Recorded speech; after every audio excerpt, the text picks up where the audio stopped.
Thank you.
Bhagina Lakshmi Balama. He always says, Saubhagya Lakshmi Balama, Amma Amma. So, அந்த பாட்டை எல்லாருக்காகவும் நான் கேட்டுக்கிறேன்.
எவ்வளோ அழகாக இருப்பாங்க ஒவ்வொன்றையும் உலகத்தை காப்பாற்ற அன்றையே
ஸ்ரீ மகாபிரிவாளோட சந்நிதியில்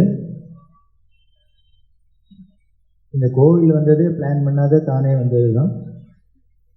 அதே மாதிரி எல்லா நிகழ்ச்சிகளுமே தானே வர்றது தானே வழிய நாம் போய் ஒருத்தட்ட கேட்கணும் அப்படிங்கிறதே இல்லை. இன்னைக்கு பார்த்தேன் அப்படின்னா நாளைக்கு அனுஷம், இப்போவே அனுஷம்தான் வந்துடுச்சு. நாங்கள் சும்மா இருந்தால் கூட சும்மா இருக்க விட மாட்டேங்கிறா தெரியவா. இந்த அனுஷம் அப்படின்னா முதல் நாள் ஒரு கச்சேரி வச்சே ஆகணும் அப்படிங்கிறாப்புல ஆயிருக்கு. அதில் இன்னைக்கு டாக்டர் நர்மதா அவர்களோட கச்சேரி. இவாளை எல்லாரும் கூப்பிட்றதுக்கு காத்துன்னு இருக்கா. ஆனால் அவளாவே இங்கே வந்து பெரியவாளுக்கு சமர்ப்பணம் பண்ணணும் அப்படின்னு நாத சமர்ப்பணம் பண்ணிட்டு இருக்கா. அப்படின்னா இது எதை காமிக்கிறது? அவளோட எளிமையை காமிக்கிறது. டவுன் டு த எர்த்துன்னு தான் இங்கிலீஷில் வார்த்தை இருக்குது, அதுக்கு கீழே இல்லை. அதனால் அது சொல்கிறேன். எப்பேற்பட்ட பரம்பரை அவளோட பரம்பரை, அவளோட வித்வத் என்ன. அப்படி இருக்கிறவா சர்வ சகஜமாக நம்மளோட வந்து பழகி இந்த இடத்துல நான் வந்து பெரியவாளுக்கு வாசிக்கணும் அப்படின்னு கேட்டு ஆகா பெரியவாளுக்கு அர்ப்பணம் பண்ணிட்டு போகிறா அப்படின்னா அது அவளோட சிம்பிளிசிட்டியை காமிக்கிறது. அவள் குடும்பமே அப்படி தான். இது ஏதோ அவள் ஃபேமிலியிலேருந்து வெறும் வித்வத் மட்டும் வயலின் மட்டும் வரல, அந்த சிம்பிளிசிட்டியிலேருந்து எல்லாம் வந்துருக்கு அவள்கிட்ட. அப்படி ஒரு பரம்பரை வயலினில் அவளுக்கு அப்படின்னு ஒரு தனி பாணி அமைச்சு கொடுத்த ஒரு பரம்பரை. அப்படி இருக்கிற அவளோட அந்த நாத சமர்ப்பணம் பெரியவா ரசிக்கிறா, பெரியவா கேட்கணும்னு ஆசைப்படுறா. அதனால இங்கே நடக்கிறது. பெரியவாள்கிட்டமே வந்து வாசிக்காத வித்வான்கள் கிடையாது, பாடாத வித்வான்கள் கிடையாது. எல்லாத்துலையும் விட ஆச்சரியம் என்ன அப்படின்னா யார் வந்து பாடினாலும் என்ன வாசித்தாலும் அதை மறக்க முடியாத ஒரு நிகழ்ச்சியாக பெரியவா பண்ணிடுவா. ஏதோ நம்மளை மாதிரி வெறுமனை பாட்டை கேட்க கை தட்டினோம் அப்படின்னு இருக்காது. இனிமேல் அந்த பாட்டில் பாடின ஒவ்வொரு பாட்டையும் எடுத்துட்டு அதுக்கு இனிமேல் வியாக்கியானம் பண்ணி அதோட அர்த்தத்தை சொல்லி ஒரு நாளைக்கு திடீர்னு காலங்கத்தால இப்போ நாத தன்மனிசம் வாசிச்சதுனால சொல்கிறேன். பாட்டு ராமூர்த்தி அப்படின்னு திருக்கலாவூர் ராமூர்த்தின்னு இருந்தார் பெரியவாள்கிட்ட. அவர் கொஞ்சம் சங்கீதம் தெரியும், அவர்கிட்ட கேட்குறான். பெரியவாளுக்கு சங்கீதத்தில் அபார ஞானம் உண்டு அப்படிங்கிறது எல்லாருக்கும் தெரிஞ்சிருக்கும். காரணம் பெரியவாளோட அப்பா பரம ரசிகர். அதனால் அந்த காலத்தில் எல்லா வித்வான்களும் பெரியவாளத்தில் போய் இருந்து பாடினதெல்லாம் கேட்டு கேட்டு சின்ன வயசுலேருந்தே பெரியவாளுக்கு சங்கீதத்தில் ஆழ்ந்த ஞானம் உண்டு. அப்பா நினச்சிருந்தார் குழந்தைக்கு வீணை கற்றுக் கொடுத்து பெரிய வீணை வித்வானாக வரணும் அப்படின்னு. ஆனால் என்ன ஆயிடுத்து அப்படின்னு கடைசியில் ஒரு மடாதிபதியாக வந்து அத்தனை வீணை வித்வான்களும் இவர்கிட்ட வராப்புல பண்ணிட்டா. அப்போது பாடிகிட்டே இருப்பா. ரொம்ப வெளியில் எல்லாரும் கூட்டம் இருந்தேன்னா கேட்குறாப்புல பாட மாட்டா. இல்லைன்னா தனியாக உட்கார்ந்து இருக்கிறது ரொம்ப மூடு ரொம்ப ஜாலியாக இருந்ததுன்னா பாட ஆரம்பிச்சுடுவா தெரியவா. ஒரு நாளைக்கு கமலாம்பா மதுரை கல்யாணி கட்டிலில் படுத்துன்னு ராத்திரி முனையிட்டு பாடிகிட்டே இருக்கா. நானும் கடம்பை அப்படின்னு 2 பேர் தான் இருந்தோம். இது பார்த்துட்டு பெரியவாதானா குரல் அப்படின்னு தெரிஞ்சுக்கணும் அப்படின்னு அந்த கதவுக்கு அடியில் கேப் இருக்கும், எடுக்கால இட்டி பார்த்தா பாலு மாமான்னு கையில் வச்சிடார். ஏய் ஏதானு சத்தம் கத்தம் போட்டுவிடும், பாட்டு நின்றுடும், மரியாதையாக கேட்குறதோட நிறுத்திக்கும். நீ ஏதானு சத்தம் கேட்டுன்னா நிறுத்திடுவா. அப்படி ஒரு சங்கீதத்தில் வச்சு இவ கேட்குற ஒரு நாளைக்கு இந்த நாத தன் மனசில் ஓடிட்டு இருக்குன்னு தெரியுது. ஐயர்வாள் சத்யோஜாதாதி பஞ்சவக்ரஜ சரிகம பதனி வரசப்தஸ்வரன்னு சொல்லியிருக்கார். பரமேஸ்வரனுக்கு 5 முகம். சத்யோஜாதம், வாமதேவம், அகோரம், தத்புருஷம், ஈசானம்னு 5 முகம். இந்த சத்யோஜாதம் முதலான 5 முகத்திலேருந்து சரிகம பதனின்னு 7 ஸ்வரத்தை வெளியிட்ட அப்படின்னு சொல்கிறார். அது எப்படி 5 முகத்துலேருந்து 7 ஸ்வரம் வர முடியும்? 5 முகத்துலேருந்து 5 ஸ்வரம் வந்து இந்த வந்துருக்குதுன்னாக்க கணக்கு டேலி பண்ணிவிடலாம். இப்போ 5 முகத்துலேருந்து 7 ஸ்வரம் வந்திருக்குன்னா ஐயர்வாள் சொல்லியிருக்கார். அப்படின்னா ஏதோ 2 முகத்துலேருந்து 2 ஸ்வரம் வந்திருக்கணும், இல்லையா ஒரு முகத்துலேருந்து 3 ஸ்வரம் வந்திருக்கணும், இப்படி ஏதானு வந்திருக்கணும் இல்லையோ அப்படின்னு எப்போ பாதி ராத்திரி தூங்கி நிற்கிறவர் எழுப்பி இப்படி ஆராய்ச்சி. உனக்கு தெரியுமோ அப்படின்னா எனக்கு என்ன தெரியும், தெரியாது. இது யாருக்கு தெரியும்? தெரியாது. நீ என்ன பண்ணு, பட்டணத்துக்கு போ, மைசூர் வாசுதேவாச்சார்னு பெரிய வித்வான், வாசுதேவாச்சார்ட்ட போய் கேட்டுட்டு வான்னா. மறுநாளைக்கு அவர் காந்திபுரத்துலேருந்து மெட்ராஸ் வந்துட்டார். காலங்காலத்தால் வந்தார். வாசுதேவாச்சார் அப்போ தான் ஏன்னு எல்லாம் பண்ணிட்டு இருக்கார். மடத்துலேருந்து வந்திருக்கேன். என்னென்னா பெரியவா அவங்கள்ட்ட ஒரு விஷயம் கேட்க சொன்னா. என்னன்னா, இது மாதிரி ஐயர்வாள் பாடி இருக்காராமே, 5 முகத்துலேருந்து 7 சுரம் வந்ததாமே, எந்தெந்த முகத்துலேருந்து என்ன சுரம் வந்ததுன்னு பெரியவா கணக்கு கேட்குறாங்க. அவர் சிரிச்சுட்டு நல்ல கேள்வி கேட்டிருக்கா பெரியவா, நாளைக்கு நாங்கள் நேரம் வந்து பதில் சொல்கிறேன்னு சொல்லுவோன்ட்டு. நாளைக்கு நேரம் வரேன் வந்து பதில் சொல்கிறேன்னு சொல்லுவோங்க. இவர் என்ன நினச்சிட்டு, ரொம்ப டெக்னிக்கலாக இருக்கும் போல இருக்குது பதில், அதனால் நமக்கு சொல்ல தெரியாதுங்கிறதுனால அவரே நேரம் வந்து சொல்கிறாருக்கும் அப்படின்னு. மறுநாள் மைசூர் வாசுதேவாச்சார் லீட் பண்ண பிரபல வித்வான்கள் எல்லாரும் வரா. எல்லாரையும் அழிச்சுன்னு ஒரு படையோடு வந்துட்டார். அவர் வந்தார். பெரியவா கேட்டா, எல்லாரையும் உட்காத்தி வச்சா. இது மாதிரி நேற்றுக்கு கேட்டு அனுப்பிச்சிருந்தா பெரியவா அப்படின்னா. அதான் என்னன்னு சொல்லு இப்போ பதில் அப்படின்னா. உடனே எல்லாரும் ஏந்துனா நமஸ்காரம் பண்ணிட்டு, நாங்கள்லாம் ஏதோ பாட்டை கற்றுக்கிறோம், பாட்டை கற்றுன்னு எங்கேயோ மேடையில் போய் பாடுறோம், கொடுக்குற சம்பானே வாங்கிட்டு வரோம், இதுதான் பண்ணுறோமே வெளிய இதுக்கு மேலே இனிமே 5 முகத்துலேருந்து 7 சுரம் எப்படி வந்ததுன்னு ஆராய்ச்சிலாம் நாங்கள் இது வரைக்கும் பண்ணலன்னு. இதை சொல்கிறதுக்காக எல்லோரும் நேரம் வரணும். உடனே அவர் சொன்னார், இதை பெரியவா கேட்டத்துலேருந்தே இதில் விஷயம் இருக்குதுன்னு தெரியுது. அதனால அப்படி 5 முகத்துலேருந்து எந்த 7 சுரம் வந்ததுன்னு ஒன்றும் முகத்துலேருந்து விட்ட பரமேஸ்வரனுக்கு தெரியும், இல்லை எழுதின தியாகராஜருக்கு தெரியும். இவா 2 பேருக்கு தெரிஞ்சது பெரியவாளுக்கு தெரியும். அதனால பெரியவா சொன்னால் கேட்டுக்கிறோம், பெரியவா வாக்கால் கேட்குறது எல்லாரும் நேர கேட்கணுங்கிறதுக்காக தான் எல்லாரையும் அழிச்சுன்னு வந்தேன்னு. இன்னும் பெரியவா சிரிச்சுட்டே சொல்கிறா, இல்லை அவர் நல்லா பொடி வச்சு தான் பாட்டை எழுதியிருக்கார். அவர் என்ன பண்ணிட்டார், இந்த ஸ்வரத்தில் 7 சுரம், அதில் பிரகிருதி ஸ்வரம் விகிருதி ஸ்வரம்னு இருக்கோ இல்லையோ அப்படின்னு. ஆமாம், சாபம் பாவம் பிரகிருதி ஸ்வரம், ரிகமதனி விகிருதி ஸ்வரம் அப்படின்னு. பிரகிருதி விகிருதின்னா என்ன அப்படின்னா, பிரகிருதினா நேச்சர், இயற்கையாக இருக்கிறது. விகிருத்தின்னா உற்பத்தி பண்ணினது, கிரியேட்டடு. இதுலேருந்தே தெரியறது, இனிமேல் நேச்சரில் இருக்கிறத யாரும் கிரியேட் பண்ண வேண்டாம். அப்போ சாபம் பாவம் பிரகிருதியில் இருக்கிற ஸ்வரம்னு தெரியறது. பரமேஸ்வரன் பார்த்தார், 2 ஸ்வரத்தை வச்சுன்னு சங்கீதம் வளர்க்க முடியாது, அதனால இந்த 2ஓட கூட இன்னொரு 5 சேர்த்து கொடுத்துட்டோம், கிரியேட் பண்ணி கொடுத்துட்டோம்னா 5 2 7 வச்சு நீ ஜமாச்சிடுவா அப்படின்னு தன்னோட சத்யோஜான்மன் 5 முகத்திலேருந்து ரிகமதனிங்கிற விகிருதி ஸ்வரத்தை வெளியில் இட்டார். ஆனால் நாத தன் மனுஷன் நீந்தான், நாத ஸ்வரூபமே நீந்தான் ஐயர்வாடும் சொல்கிறார். அப்போ என்னன்னு, இந்த பிரகிருதி ஸ்வரமா வந்ததும் பரமேஸ்வரன்டேந்து தான் வந்ததுங்கிறதுக்கு க்ளூ எங்கே கொடுத்தார்? அனுபல்லவியில் கொடுத்தார். மோதகரான் நிகமோத்தம சாமவேத சாரம் வாரம் வாரம் அப்படின்னு விட்டார். அதனால எஸ்ய நிஸ்வசிதம் வேதான்னு பரமேஸ்வரோட மூச்சு காத்து வேதம்னு சொல்லியிருக்கு. அப்போ மூச்சு காத்து இவர் மூக்குலேருந்து வேதம் வந்தது அப்படின்னா அந்த வேதம் பிரகிருதி, அது கிரியேட் பண்ணாதது. ஈஸ்வரனும் பிரகிருதி, அவரையும் யாரும் கிரியேட் பண்ணலை. அவரோட மூச்சு காத்துலேருந்து இந்த சாப்பாங்கிற பிரகிருதி ஸ்வரம் வந்தது. இதை 2 வச்சுன்னு மேனேஜ் பண்ண முடியாதுங்கிறதுக்காக தான் மீதி அதனோட முகத்திலேருந்து வாயால் 5 விட்டார்.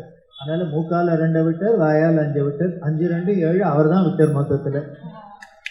அவர்கிட்டேருந்து வந்தது தான். இதைத்தான் ஐயர்வாள் என்ன பண்ணிட்டார், ஒரு விஷயத்தை அனுபல்லவியில் சொன்னார், இன்னொரு விஷயத்தை சரணத்தில் சொல்லியிருக்கார். இதுதான் மகான்களோட சாகித்ய விசேஷம். அவள் சும்மா ஏதோ பொழுது போகாத பாட்டு எழுதணும்னு எழுதுறது இல்லை. ரமண மகர்ஷிட்ட ஒருத்தர் வந்து கேட்டாராம், நாதோபாசனை பண்ணினாலே மோட்சத்துக்கு போயிடலான்னு சொல்கிறாளே, பாடிகிட்டே இருந்தாலே மோட்சத்துக்கு போயிடலாமாமே அப்படின்னு. ரமணர் ஒன்றும் பதில் சொல்லலை. திருப்பி கேட்டு பார்த்தாரு, அவர் பதில் சொல்லலை. அவர் இதுக்கு அப்படின்னு நினச்சிதான் இனிமேல் பாட்டு கற்றுக்க போகலான்னு நினச்சாரோ என்னமோ தெரியல. உடனே அவர் என்ன பண்ணார், ஐயர்வாள்லாம் அப்படிதான் பண்ணினாலாமே போனாலாமே அப்படின்னு, பாடித்தான் போனாலாமே அப்படின்னு. இதுக்கு மட்டும் ரமணர் பதில் சொன்னார், ஐயர்வாள் பாடி போகலை ஒய் அப்படின்னார். ஐயர்வாள் பாடி அடைஞ்சாராமே அப்படின்னார். ஐயர்வாள் பாடி அடையலை ஒய், அடைஞ்சது பாடினார் ஒய்னார். வார்த்தையை மாத்தல, முன்ன போட்ட வார்த்தையை பின்ன போட்டார், அவ்வளோதான்.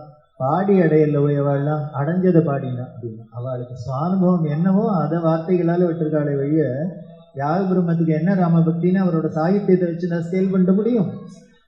டிப் ஆஃப் த ஐஸ்பர்க் தான் அதெல்லாம். அவளோட பக்தியும் அவளோட உள்ளுக்குள்ள இருந்த அனுபவமும் எனவே யாராலையும் வர்ணிக்க முடியாதது. அதை போலதான் பெரியவாழ்க்கையும்.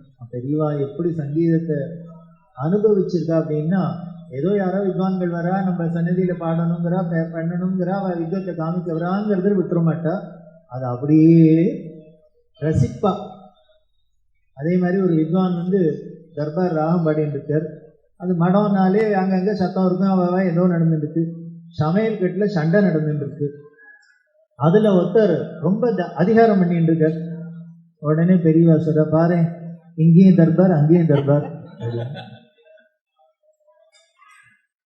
இப்படி அவ எந்த வேலையில இருந்தாலும் எந்த காரியத்துல இருந்தாலும் இவா சந்திரமௌலீஸ்வரர் பூஜை பண்ணிட்டு இருக்கா. இப்ப பேச மாட்டா.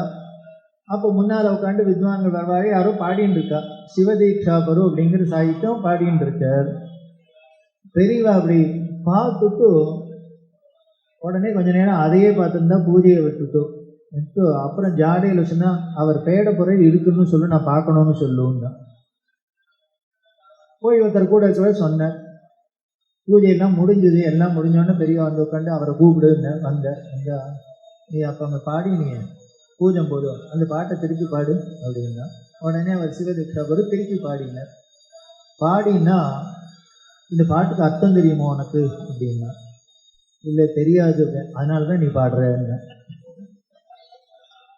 ஏன்னா அவர் நல்ல துவாதச நாம போட்டு வீர வைஷ்ணவர். அவர் இந்த பாட்டை பாடின்னு இருக்கார். அந்த சாகித்யம் பரம சைவர் பண்ணினது. அவர் என்ன பண்றாருன்னா, அதுல சரணத்துல வருது, ஸ்ரீ வைஷ்ணவனோட பார்க்க கூட மாட்டேன், பேசக்கூட மாட்டேன் அப்படின்னு. அப்போ அந்த சைவ வைஷ்ணவ சண்டையில வந்த பாட்டு இது. அதனால பாடினவர் பரம சைவரா இருக்குது, வீர சைவரா இருக்கிறதுனால உன் நாமாவை சொல்லாத இனிமே வைஷ்ணவனோட, உன்னை மதிக்காத வைஷ்ணவனோட நாம் பார்க்க கூட மாட்டேன், மூஞ்சியை கூட பார்க்க மாட்டேன்னு வார்த்தை வருது. இதை சொல்லிட்டு, நீ நான் பூஜை பண்ணிட்டு இந்த பாடினோன்னு எனக்கு சிரிப்பா வந்தது, நீ இந்த பாட்டை ஒரு வைஷ்ணவ நாமம் போட்டு பாடுற பாரு, அதனாலதான் உன்னை இருந்து இதை கேட்கணுங்கிறதுக்காக சொன்னேன் அப்படின்ட்டு. அப்ப சொல்றா, இதுலேருந்து தெரிஞ்சுக்கோ, நம்மள்கிட்ட இருக்கிற எந்த பேதமா இருந்தாலும் சண்டையா இருந்தாலும் அது அத்தனையும் சங்கீதங்கிற ஒன்று மறக்கடிச்சுடுறது பாருங்க. உனக்கு இந்த சங்கீதத்துல இந்த ருச்சியினால தானே வார்த்தையில கவனம் இல்லை, பாட்டுல தானே ரசிச்ச. அதனால நம்ம எல்லாத்தையும் பேதம் போய் ஒத்துமை இருக்கணும்னா சங்கீதம் ஒன்றுத்தினால்தான் நிற்க முடியும். அந்த சங்கீதமும் பக்தியோடு இருக்கணும். பக்தியினாலேயும் இசையினாலேயும் தான் எல்லாரையும் இசைய வைக்க முடியுமே வெளிய, இல்லையா நம்ம என்ன ஸ்கீம் போட்டாலும் சட்டம் போட்டாலும் எல்லாரையும் சேர்க்க முடியாது. அதனால இப்படி அந்த சங்கீதத்தில் இருக்க ருச்சினாலே இப்படி இருக்கு பாரு, பாடிட்டு இதே மாதிரியே நிறைய பாடிட்டு சௌக்கியமா இருக்கு அப்படின்னு அவர் ஆசீர்வாதம் பண்ணா. அப்படின்னா இதுதான் பெரியவா. அதனால இவா இன்னைக்கு பண்ணின அத்தனை விஷயத்தையும் பெரியவா எதிர்த்தாப்புல உட்காந்து கேட்டுன்னு இருக்கா. அவளோட அனுகிரகம் பரிபூர்ணமா இருக்கணும். இவாளுக்கு பக்கபலமா பூங்குளம் சுப்பிரமணியம் அவர்கள். பூங்குளம் அப்படின்னாலே மிருதங்கத்துக்கு பேர் போனதுதான். அப்படி ஒரு அவளோட பரம்பரையும், எப்படி ஒரு சிம்பிளிசிட்டி, ஏதோ நாங்கள் அமைச்சூராக சேர்ந்து மைக்க வச்சா கூட அதையும் அவள் பேசாத நம்மளை பயமுறுத்தாத அவள் இருக்கட்டும், பரவாயில்ல, அது வேலை செஞ்சா வேலை செய்யட்டும், வேலை செய்ய இவா வேலையை தான் பார்க்குறாளே வழியே அடுத்தது வேலை செஞ்சுதானே அவள் பார்க்கல. ஸோ அவர் கவனம் முழுக்கலாம் அவரோட வாசிப்பில் தான் இருந்துச்சு.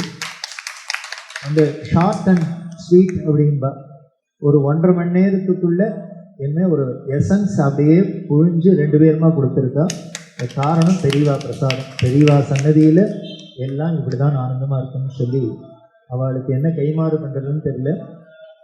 பெரியவாள்கிட்ட பிரார்த்தனை பண்ணி இவாளை மேல் மேலும் பெரிய அவார்டெல்லாம் வாங்கி அவள் பேரோடையும் புகழோடையும் இருக்கணும், ஆனந்தமாக இருக்கணும். இந்த நாதோபாசனை பண்ணிட்டு அப்படியே போது ஹாப்பியாக இருக்கணும்னு பெரியவாள்கிட்ட பிரார்த்தனை பண்ணி பெரியவாளோட பிரசாதத்தை சேர்ப்போம்.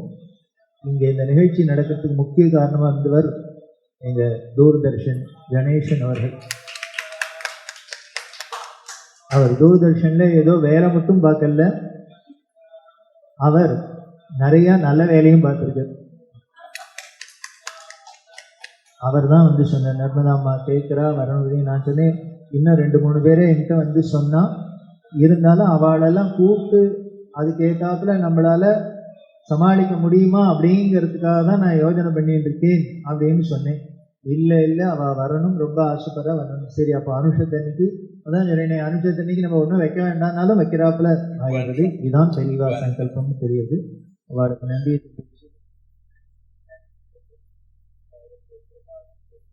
அவர் பொண்ணு பாடுவா அப்படின்னு சொன்னா, நர்மதா டாக்டர் நர்மதாவோட பொண்ணு. அதனால இன்னொரு சந்தர்ப்பத்தில் அவள் வந்து இங்கே பாடணும், அம்மா வயலின் வாசிக்க எல்லாரும் பண்ணணும்னு பிரார்த்தனை பண்ணுறோம்.